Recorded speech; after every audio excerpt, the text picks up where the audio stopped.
So in today's video, we are going to be understanding the theory of new historicism. Not only is this theory very easy to understand, but it is quite relatable as per the current trends.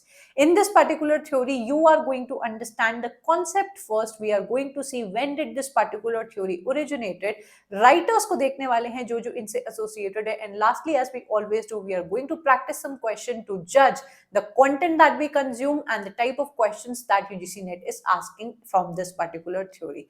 If you are at all interested in studying these entire theories which forms a part of your literary theory course, you just have to message us on this number and you can receive the free demo links, judge for yourself and be a part of this course.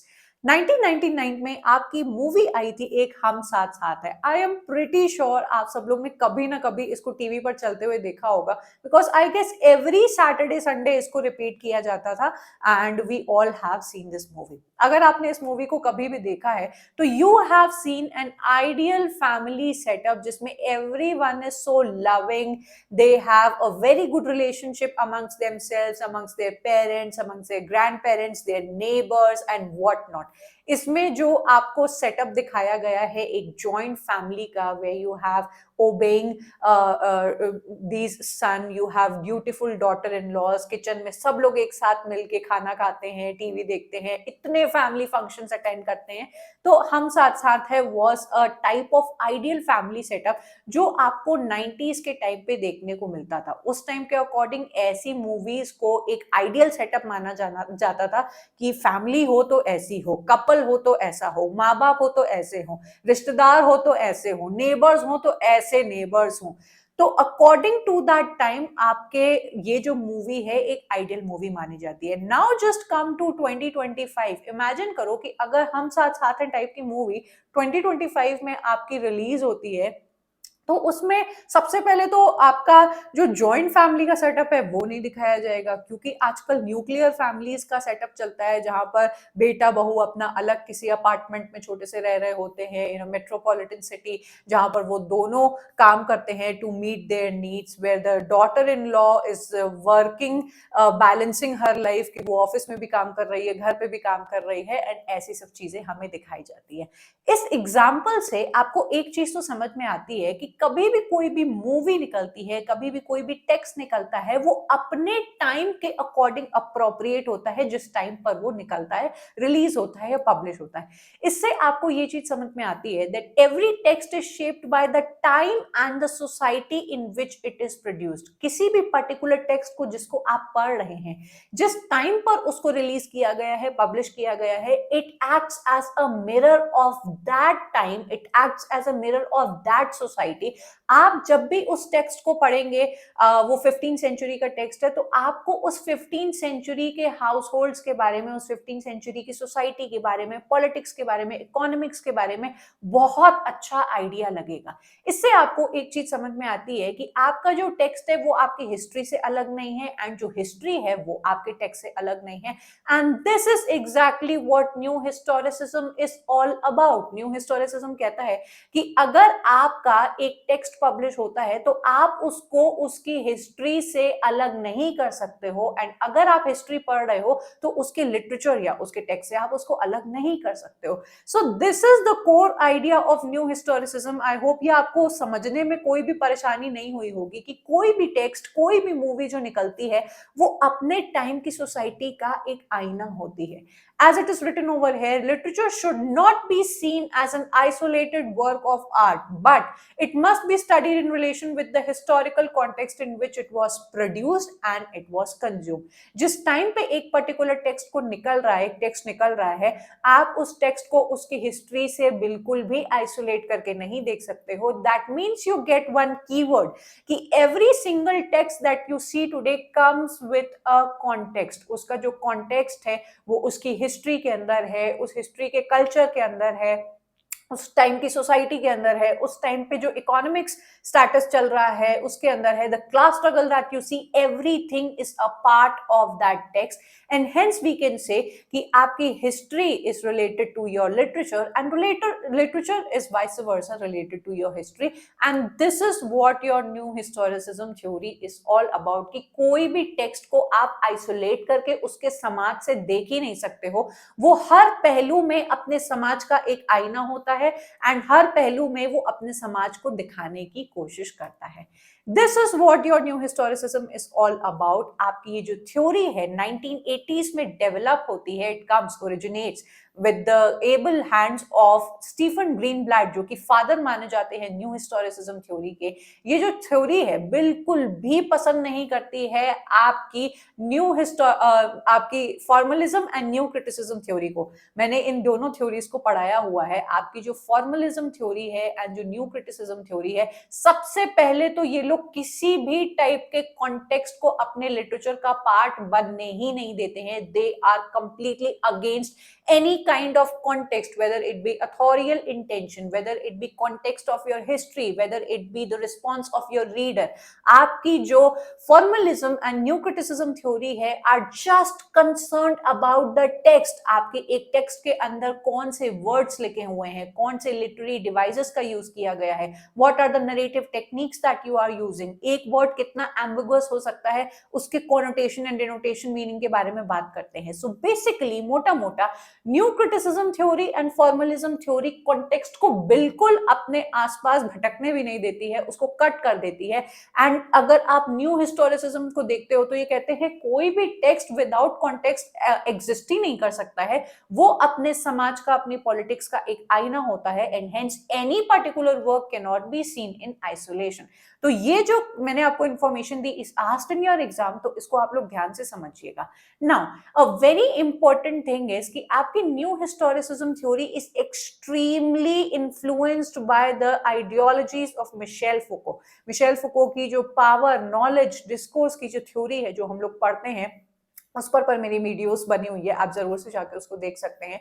उसके through ये यही बताने की कोशिश करते हैं कि आपके समाज में जैसे गवर्नमेंट है एंड जितने भी चीजें हैं जो जो आपको लगता है कि ये पावर का रूप है, सिर्फ वो पावर का रूप नहीं होती हैं, कुछ ऐसे हिडन पावर भी होते हैं जो हमारे समाज में हम लोग को ऑलरेडी हैं, एंड वो किस तरीके से पावर जनरेट करते हैं आपकी सोसाइटी में, नॉलेज का इस्तेमाल करके, पावर का इस्तेमाल करके एंड और भी बहुत सारे डिस्कोर्सेस का इस्तेमाल करके, वो चीजें हिडन आपको कॉन्टेक्चुअल बेसिस पे देखने को मिल जाएगी। आज आप जिस एजुकेशन का पार्ट है, क्या वो एक पावर का जरिया नहीं है? आप एक किसी डॉक्टर के पास चले जाइए, वो अपनी नॉलेज का इस्तेमाल करके किस तरीके से नॉर्मल पीपल को पागल बनाता है, एंड न जाने कितने पैसे, आप सबको पता होगा हॉस्पिटल माफिया का नाम बहुत ज्यादा फेमस हो गया है कि आज से 10 साल पहले किसी बीमारी को ठीक करने में जितने 500 रुपए लगते थे, आज उसी बीमारी को ठीक करने में 10,000 लगते हैं, बिकॉज नॉलेज का इस्तेमाल करके। आपके मिशेल फुको ने बताया कि किस तरीके से ये जो हिडन इंस्टीट्यूशंस हैं वो अपनी नॉलेज एंड पावर को इस्तेमाल कर रहे हैं, इस सोसाइटी में जनरेट कर रहे हैं पावर को। तो ये सभी चीजें इन्फ्लुएंस्ड है आपकी मींस आपकी न्यू हिस्टोरिसिज्म थ्योरी इन सारी चीजों से इन्फ्लुएंस्ड है जो आपके एग्जाम में घुमा घुमा के आपसे पूछा गया है। सो इन सब पॉइंट्स को याद रखिएगा। मेजर टेनेट्स के बारे में अगर मैं बात करूं न्यू हिस्टोरिसिज्म की, तो सीधी सीधी बात ये बोलता है कि literature is the product of its time. हम लोग 15th सेंचुरी में अगर किसी नॉवल को पढ़ते हैं, या सपोज हम लोग शेक्सपियर के किसी प्ले को उठा के देख लेते हैं, तो उसमें जितने क्रूअल कैरेक्टर्स हैं, वो क्रूअल क्यों हैं, वो आपको उनके टाइम्स के अकॉर्डिंग की क्या पॉलिटिक्स एंड इकोनॉमिक्स चल रही थी वो पढ़ के समझ में आ जाएगा।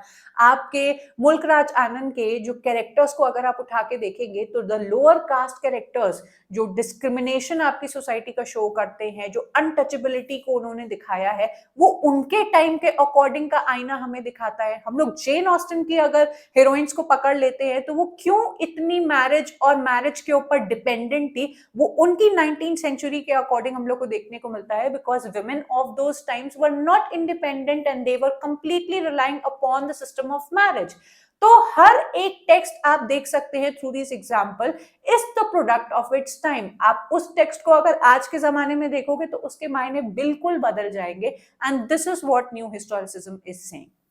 History is not objective but constructed. This is a point जो लोगों को बहुत ही डिबेटेबल लगता है। हम लोग हिस्ट्री को समझते हैं is a cluster of facts कि इस फला फला ईयर में ये वाला हमारा बैटल हुआ था, इस वाले राजा ने ये किया, these things happened, this kingdom fall हो गया इस किंगडम का। बट आपके न्यू हिस्टोरिसिस्ट जितने भी स्टडी करते हैं वो कहते हैं कि history is not a very linear or a cluster of facts, but ये एक कंस्ट्रक्टेड कॉन्सेप्ट है। सुन के आपको थोड़ा सा अजीब लग सकता है कि history can not be constructed, लेकिन ये चीज आप इस एग्जाम्पल से समझ सकते हो कि ब्रिटिशर्स जब पीछे देखते हैं इंडिया पर अपनी कॉलोनीज बनाने को, तो वो लोग इस बात को कहते हैं, एक्सक्यूज देते हैं कि अरे हम लोग तो इन सैवेज एंड इलिटरेट पीपल के यहाँ आकर इनको एजुकेट करने की कोशिश करते हैं, इनको सिविलाइज करने की कोशिश करते हैं, एंड हेंस हमारा जो कॉलोनियल रूल था was a kind of mission to civilise these barbaric people. वहीं जब उसी चीज को हमारे पोस्ट कॉलोनियल राइटर्स देखते हैं तो वो दिखाते हैं कि they were just filling up their pockets at the expense of or the exploitation that they were doing on our countrymen। तो ये जो ब्रूटलिटी दिखाता है, सेम हिस्ट्री को दो अलग अलग वेज से दिखाया जा सकता है, and hence the context we can say is correct कि हिस्ट्री एक is not just a cluster of facts, but ये एक कंस्ट्रक्टेड कॉन्सेप्ट होता है जो आपको इस पर्टिकुलर पॉइंट से प्रूव हो जाता है। तो आपकी जो न्यू हिस्टोरिसिज्म थ्योरी है वो cultural materialism, Marxism and reader response theory, and इसमें आप लोग फुको की जो आइडियोलॉजीज है उसको भी ऐड कर लीजिएगा, उन सभी के साथ पैरेलली चलता है। क्या ये पॉइंट इंपॉर्टेंट है समझना? एग्जैक्टली, बिकॉज इससे आपके एग्जाम में क्वेश्चन पूछा गया है कि कल्चरल मटीरियलिज्म जो एक टर्म था आपके रेमंड विलियम्स ने एंड जॉनथन डोलेमोर का, ये बहुत ही फेमस कॉन्सेप्ट है जहां पर एक सोसाइटी की इकोनॉमिक्स एंड उसके मटेरियल के बारे में बताने की कोशिश करते हैं, how it is related to your literature और how can you find out through literature कि एक पर्टिकुलर सोसाइटी का मटेरियलिज्म कॉन्सेप्ट कैसा था, वो आपको इससे समझ में आता है। देन मार्क्सिज्म थ्योरी जो आपके क्लास स्ट्रगल के बारे में बात करती है, how the बुर्जुआ society is exploiting the proletariat, उन्हीं के यहाँ काम करने वाले लोगों को किस तरीके से उनके ही थ्रू प्रोड्यूस किए जाने जो सरप्लस वैल्यू है उसका प्रॉफिट आपके बुर्जुआ सोसाइटी लेकर चली जाती है, always keeping the lower class people into a loop of struggle and having less money, वो आपके मार्क्सिज्म के अंदर बात की गई है। Then we have the reader response theory जो बोलती है कि आपके ऑथर का जो इंटेंशन है उसके बारे में इतना नहीं एक टेक्स्ट को उसके थ्रू देखना चाहिए, हर एक रीडर एक टेक्स्ट को अपने अपने अकॉर्डिंग जज कर सकता है जो इसकी मल्टीप्लिसिटी ऑफ मीनिंग के बारे में बात करता है। तो न्यू हिस्टोरिसिज्म की थ्योरी को जब आप पढ़ते हैं तो वो इन सभी थ्योरी से इंटरकनेक्टेड है। ये आपके एग्जाम में एक डायरेक्ट क्वेश्चन पूछा गया है, which I am going to show you in a bit. आपकी जो न्यू हिस्टोरिसिज्म थ्योरी है is completely rejecting your new criticism theory and your formalism theory. Please understand dear students, literature हर तरीके से अपने आप में इंटरकनेक्टेड होता है। When you are understanding one point तो आपको बाकी सारे जितने भी इंटरकनेक्टेड पॉइंट्स है उनकी भी अच्छी नॉलेज होनी चाहिए to understand a particular point. चीजें आपके लिए डिफिकल्ट तब बन जाती है जब आपको सिर्फ वन साइडेड नॉलेज होती है या इनकम्प्लीट नॉलेज होती है, तो आपको वो थ्योरी कठिन लगने लगती है। पर आज मैंने आपको जितनी भी इंटरकनेक्टेड पॉइंट्स बताए, be it Marxism, be it cultural materialism या फिर आपकी फुको की जो थ्योरी है, वो अगर आपने पढ़ रखी है तो आज की क्लास आपके लिए बहुत इंटरेस्टिंग ऑलरेडी बन गई होगी। So new criticism and formalism की मैं बात करूं तो ये दोनों ही आपकी थ्योरीज हिस्ट्री को अपने आसपास भी आने नहीं देती हैं, बट न्यू हिस्टोरिसिस्ट कहते हैं कि नहीं भैया, आप अपने टेक्स्ट को हिस्ट्री से अलग नहीं कर सकते हो, history and literature must go hand in hand. ठीक है, अगर हम लोग मेजर प्रोपोनेंट्स के बारे में बात करें जिनके वर्क्स आपको पढ़ने हैं, तो number 1 is the father of historicism, Stephen Greenblatt. इनके इतने वर्क्स हैं न्यू हिस्टोरिसिज्म के अंदर। He was considered a Shakespearean scholar, जिन्होंने शेक्सपियर एंड रेनेसां के टाइम की बहुत अच्छी स्टडी की है to support his theory of new historicism. आपको जरूर से इनको पढ़ना चाहिए। I will probably make a video on him and tell you कि इनके कौन से टर्म्स एंड बुक्स आपको करनी चाहिए, तो जरूर से स्टीफन ग्रीनब्लैट को आप लोग याद रखिएगा। We have Raymond Williams, we have Louis Montrose, we have Catherine Gallagher, जिन्होंने न्यू हिस्टोरिसिज्म की थ्योरीज को फेमिनिस्ट स्टडीज के साथ अटैच करके पढ़ा है। वी हैव जॉनथन गोल्डबॉर्न, जिन्होंने आपकी न्यू हिस्टोरिसिज्म की थ्योरी को आपके जेंडर एंड सेक्सुअलिटी स्टडीज के साथ कनेक्ट करके बताया है। लास्टली आपको मिशेल फुको का नाम यहाँ दिखाई दे रहा होगा, and you must be getting confused कि इनको तो हम लोग पोस्ट स्ट्रक्चरलिस्ट थ्योरी में पढ़ते हैं, व्हाई इन न्यू हिस्टोरिसिज्म, क्योंकि एज आई टोल्ड यू कि न्यू हिस्टोरिसिज्म की जो थ्योरी है वो इनकी आइडियोलॉजी से बहुत ज्यादा इन्फ्लुएंस्ड है, तो somewhere you can find his name. Now अगर आपको न्यू हिस्टोरिसिज्म समझ में आ गया है, let's take a look at the questions and see कि क्या ये आपसे बनते हैं या नहीं। It blurs the distinction among literary, non-literary, and cultural texts, showing how all three intercirculate, share in, and mutually constitute each other. कौन सी है ये थ्योरी जो आपकी किसी भी लिटरेरी टेक्स्ट को या नॉन लिटरेरी टेक्स्ट को एंड कल्चरल टेक्स्ट को, इन तीनों को ही, इनकी बीच की जो बाउंड्रीज दूसरे आपकी थ्योरीज में देखी जाती है उसको ब्लर कर देती है एंड इंटरकनेक्शन में इनको देखती है। This is the theory of new historicism. अब आप जैसे कि आप लोग किसी थ्योरी को पढ़ते हैं, अगर उसके तुरंत बाद आप क्वेश्चंस नहीं लगाते हैं एंड डायरेक्टली आप एग्जाम देने चले जाते हैं, तो ऐसे टाइप के क्वेश्चंस आपको कंफ्यूज करते हैं कि यार मैंने पढ़ा क्या और मुझसे पूछा क्या गया। That is why I always say कि जैसे ही एक थ्योरी को लगाओ या किसी कॉन्सेप्ट को पढ़ो, तुरंत उसके क्वेश्चंस लगाओ, ताकि आप जब रिलेट करते हो आपको अच्छे कीवर्ड्स मिलते हैं क्वेश्चन से, आपका जो नोट्स है बेटर होता है, आपकी जो थिंकिंग है वो और भी ज्यादा रिच हो जाती है। Do comment me down if you agree with this point. To which of the following theories new historicism is indebted? किसका भाई इंडेप्टेड है, कर्जदार है आपका न्यू हिस्टोरिसिज्म? तो this was very easy to understand कि मार्क्सिज्म थ्योरी हम लोग ने पढ़ा एंड रीडर रिस्पॉन्स थ्योरी जो है, जो इंटरकनेक्टेड है आपकी न्यू हिस्टोरिसिज्म थ्योरी से, उसका ये कर्जदार है, आपका इंटरकनेक्टेड है। Formalism theory, existentialism theory and hermeneutics is no way near your new historicism and this is your answer. अब देखो ये जो क्वेश्चन है वो कोई डिफिकल्ट क्वेश्चन नहीं है, पर ये बनेगा उसी से जिसने इतना डीप में जाके कॉन्सेप्ट्स को समझा है। ठीक है, I hope this was easy for you. Which of the following would not be invoked to describe a form of new historicist criticism? इनमें से कौन सी ऐसी चीज है जो न्यू हिस्टोरिसिज्म के बिल्कुल भी आसपास भी नहीं है एंड उसको आप नहीं यूज कर सकते हो अगर आपको न्यू हिस्टोरिसिज्म को डिस्क्राइब करना है? Your answer is authorial intention.